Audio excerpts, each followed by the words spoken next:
शिवानी जानती थी कि उसके पिता ने सिर्फ उसी की खातिर दूसरी शादी नहीं की, लेकिन इतने बरसों बाद उम्र के इस पड़ाव पर पहुंचकर अरुणिमा के साथ उनकी घनिष्ठता बढ़ती देख उसके मन में उनके लिए नफरत क्यों पनपने लगी।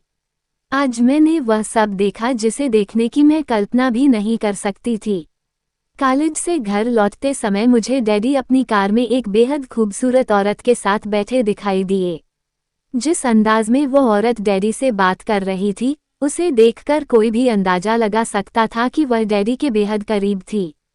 10 साल पहले जब मेरी मां की मृत्यु हुई थी तब सारे रिश्तेदारों ने डैडी को दूसरा विवाह करने की सलाह दी थी, लेकिन डैडी ने सख्ती से मना करते हुए कहा था कि मैं अपनी बेटी शिवानी के लिए दूसरी मां किसी भी सूरत में नहीं लाऊंगा, और डैडी अपने वादे पर अब तक कायम रहे थे।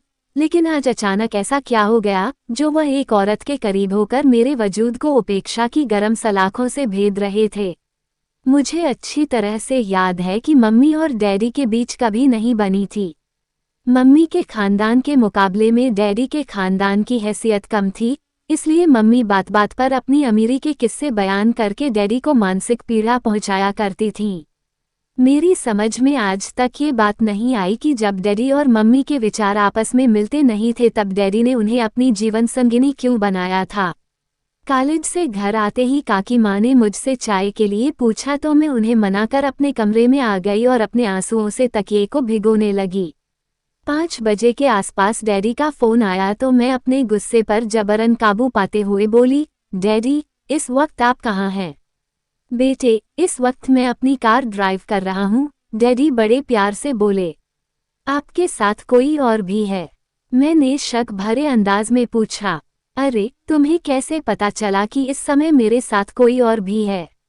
क्या तुम्हें फोन पर किसी की खुशबू आ गई? डैडी हंसते हुए बोले, हाँ, मैं आपकी इकलौती बेटी हूँ, इसलिए मुझे आपके बारे में सब पता चल जाता है। बताइए, कौन है आपके साथ? देखा तुमने अरुणिमा, मेरी बेटी मेरे बारे में हर खबर रखती है। मुझे समझते देर नहीं लगी कि डैडी के साथ कार में बैठी औरत का नाम अरुणिमा है। जनाब, यहाँ आप गलत फरमा रहे हैं। डैडी के मोबाइल से मुझे एक औरत की खनकती आवाज सुनाई दी। अब वह आपकी नहीं, मेरी भी बेटी है। उस औरत का ये जुमला जहरीले तीर की तरह मेरे सीने में लगा। एकाएक मेरे दिमाग की नसें तनने लगी और मेरा जी चाहा कि मैं सारी दुनिया को आग लगा दूं। शिवानी बेटे, तुम लाइन पर तो हो ना? मुझे डैडी का बेफिक्री से भरा स्वर सुनाई दिया। हाँ, मैं बेजान स्वर में बोली, डैडी, ये सब क्या हो रहा है? आपके साथ कौन है? बेटे, मैं तुम्हें घर आकर सब बताता हूँ। इसी के साथ डैडी ने फोन काट दिया और मैं सोचती रह गई कि यह अरुणिमा कौन है। ये डैडी के जीवन में कब और कैसे आ गई? डैडी और अरुणिमा के बारे में सोचते सोचते कब मेरी आंख लग गई, मुझे पता ही नहीं चला। 7 बजे शाम को काकी माँ ने मुझे उठाया और चिंतित स्वर में बोली, बेटी शिवानी, क्या बात है? आज तुमने चाय नहीं पी? तुम्हारी तबीयत तो ठीक है ना? काकी माँ, मेरी तबीयत ठीक है। डैडी आ गए? मैंने पूछा। हाँ, और वह तुम्हें बुला रहे हैं। उन्होंने कहा है कि तुम अच्छी तरह से तैयार होकर आना। इतना कहकर काकी माँ कमरे से बाहर निकल गईं। थोड़ी देर बाद मैं ड्राइंग रूम में आई तो मुझे सोफे पर वही औरत बैठी दिखाई दी जिसे आज मैंने डैडी के साथ उनकी कार में देखा था। अरु, ये है मेरी बेटी शिवानी। डैडी उस औरत से मेरा परिचय कराते हुए बोले। न चाहते हुए भी मेरे हाथ नमस्कार करने की मुद्रा में जुड़ गए। जीती रहो, वो खुद ही उठकर मेरे करीब आ गईं और फिर मेरा चेहरा अपने हाथों में लेकर उन्होंने मेरे माथे पर एक प्यारा चुंबन अंकित कर दिया। अगर मेरी कोई बेटी होती तो वो बिल्कुल तुम्हारे जैसी होती। सच में तुम बहुत प्यारी हो।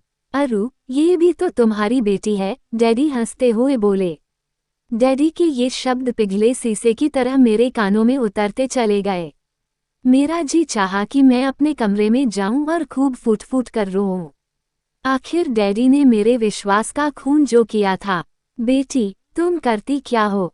अरुणिमा जी ने मुझे अपने साथ बैठाते हुए पूछा। उस वक्त मेरी हालत बड़ी अजीब सी थी। जिस औरत से मुझे नफरत करनी चाहिए थी वो औरत मेरे वजूद पर अपने आप छाती जा रही थी। मैं उन्हें अपनी पढ़ाई के बारे में बताने लगी। हम दोनों के बीच बहुत देर तक बातें हुईं। काकी माँ, देखो तो कौन आया है। डैडी ने काकी माँ को आवाज दी। मैं जानती हूँ कौन आया है। काकी माँ ने वहाँ चाय की ट्राली के साथ कदम रखा। अरे काकी माँ आप। अरुणिमा उन्हें देखते ही खड़ी हो गईं। चाय की ट्राली मेज पर रखकर काकी माँ उनकी तरफ बढ़ीं। फिर दोनों प्यार से गले मिली तो मैं दोनों को उलझन भरी निगाहों से देखने लगी। अरुणिमा का इस घर से पूर्व में गहरा संबंध था, ये बात तो मैं समझ गई थी, लेकिन कोई सिरा मेरे हाथों में नहीं आ रहा था।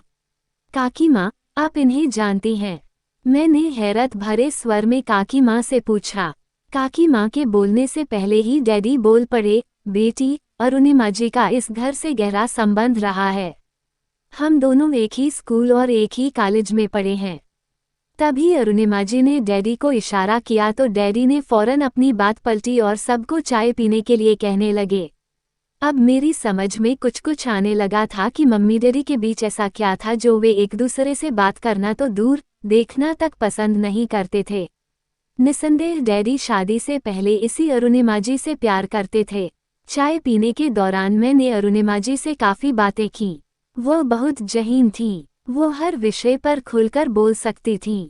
उनकी नॉलेज को देखकर मेरी उनके प्रति कुछ देर पहले जमी नफरत की बर्फ तेजी से पिघलने लगी। उनकी बातों से मुझे ये भी पता चला कि वह एक प्रोफेसर थीं। कुछ साल पहले उनके पति का देहांत हो गया था। उनका अपना कहने को इकलौता बेटा नितिन था, जो बिजनेस के सिलसिले में कुछ दिनों के लिए लंदन गया हुआ था।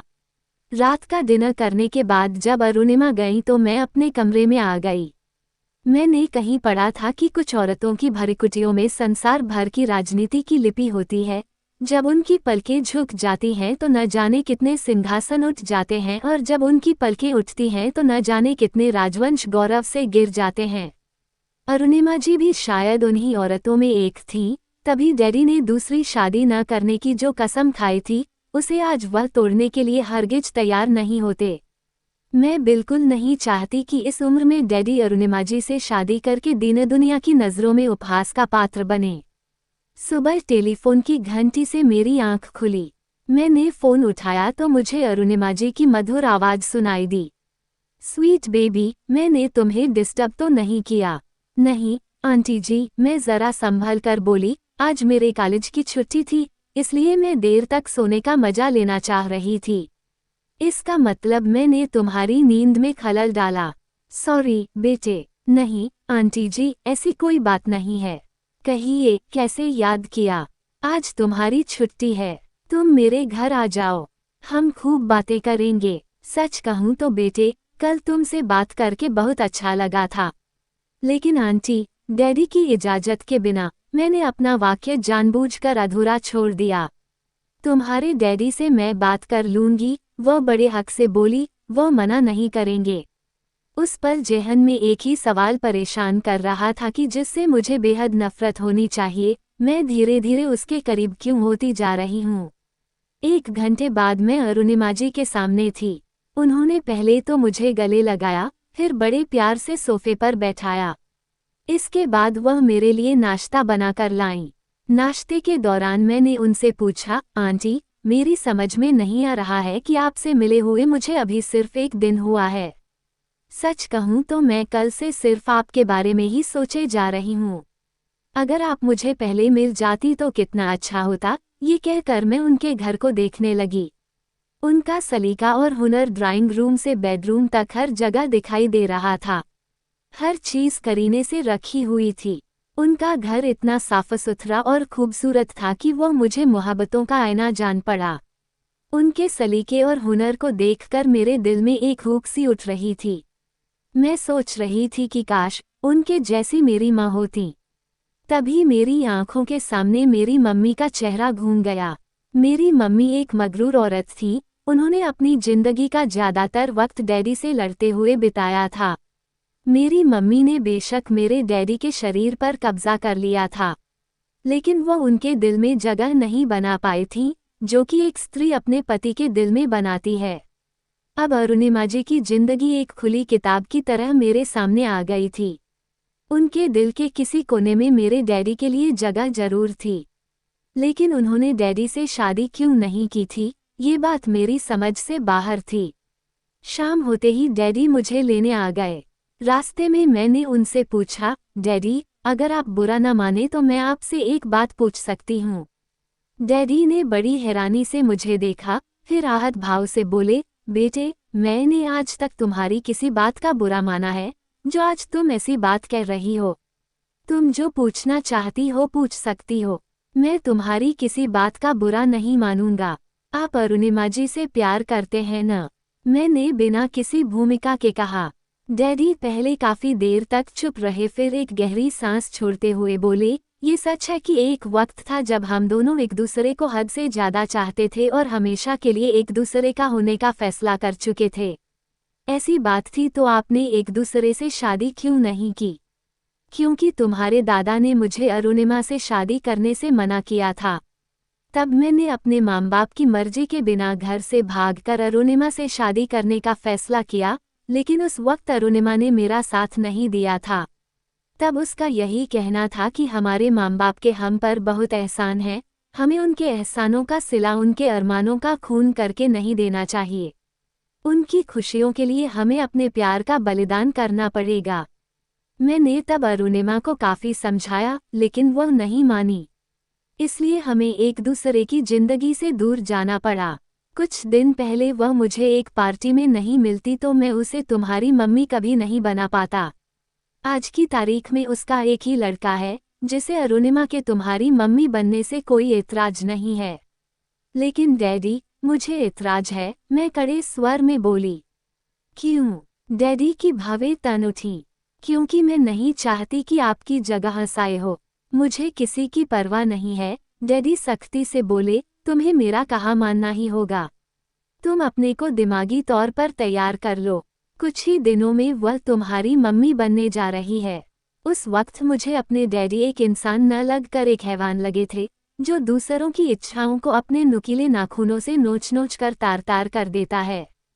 2 दिन पहले ही अरुणिमा जी का इकलौता बेटा नितिन लंदन से वापस लौटा तो उन्होंने उससे सबसे पहले मुझे मिलाया। नितिन के बारे में मैं केवल इतना ही कहूंगी कि वो मेरे सपनों का राजकुमार है। मैंने अपने जीवन साथी की जो कल्पना की थी वो हूबहू नितिन जैसा ही था। कितनी अजीब बात है, जिस बाप को शादी की उम्र की दहलीज पर खड़ी अपनी औलाद के हाथ पीले करने के बारे में सोचना चाहिए, वह बाप अपने स्वार्थ के लिए अपनी औलाद की खुशियों का खून करके अपने सिर पर सेहरा बांधने की सोच रहा है। आज अरुणिमा जी खरीदारी के लिए मुझे अपने साथ ले गई थीं। मैं उनके साथ नहीं जाना चाहती थी, लेकिन डैडी के कहने पर मुझे उनके साथ जाना पड़ा। शॉपिंग के दौरान जब अरुणिमा जी ने एक नई नवेली दुल्हन के कपड़े और जेवर खरीदे तो मुझे उनसे भी नफरत होने लगी थी।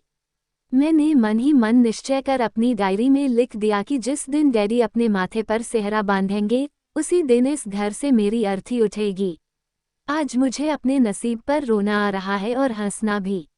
रोना इस बात पर आ रहा है कि जो मैंने सोचा था वह हुआ नहीं और जो मैंने नहीं सोचा था वह हो गया। ये बात मुझे पता चल गई थी कि डैडी को अरुणिमा आंटी को मेरी मां बनाने का फैसला आगे आने वाले दिन 28 नवंबर को करना था और यह विवाह बहुत सादगी से गिने चुने लोगों के बीच ही होना था। 28 नवंबर को सुबह होते ही मैंने खुदकुशी करने की पूरी तैयारी कर ली थी। मैंने सोच लिया था कि डैडी जैसे ही अरुणिमा आंटी के साथ 7 फेरे लेंगे, वैसे ही मैं अपने कमरे में आकर पंखे से लटककर फांसी लगा लूंगी। दोपहर को जब मैं अपने कमरे में मायूस बैठी थी तभी काकी माँ ने कुछ सामान के साथ वहां कदम रखा और धीमे स्वर में बोली, ये कपड़े तुम्हारे डैडी की पसंद के हैं, जो कि उन्होंने अरुणिमा बेटी से खरीदवाए थे। उन्होंने कहा है कि तुम जल्दी से ये कपड़े पहनकर नीचे आ जाओ। मैं काकी माँ से कुछ पूछ पाती उससे पहले वह कमरे से बाहर निकल गईं और कुछ लड़कियां मेरे कमरे में आकर मुझे संवारने लगीं। थोड़ी देर बाद मैंने ड्राइंग रूम में कदम रखा तो वहां काफी मेहमान बैठे थे। मेहमानों की गहमागहमी देखकर मेरी समझ में कुछ नहीं आया। मैं सोफे पर बैठी ही थी कि वहां अरुणिमा जी आ गईं। उनके साथ नितिन नहीं आया था। शिशिर, हमें इजाजत है? उन्होंने डैडी से पूछा। हाँ, क्यों नहीं, ये रही तुम्हारी अमानत, इसे संभाल कर रखिएगा, डैडी भावुक स्वर में बोले। तभी वहां नितिन ने कदम रखा जो दूल्हा बना हुआ था। मेरा सिर घूम गया। मैंने उलझन भरी निगाहों से डैडी की तरफ देखा तो वह मेरे करीब आकर बोले, मैंने तुमसे कहा था ना कि मैं अरुणिमा आंटी को तुम्हारी मम्मी बनाऊंगा। आज से अरुणिमा आंटी तुम्हारी मम्मी हैं। इन्हें हमेशा खुश रखना। एकाएक मेरी रुलाई फूट पड़ी। मैं डैडी के गले लग गई और फूट फूट कर रोने लगी। इसके बाद पवित्र अग्नि के साथ फेरे लेकर मैं नितिन की हमसफर और अरुणिमा जी की बेटी बन गई।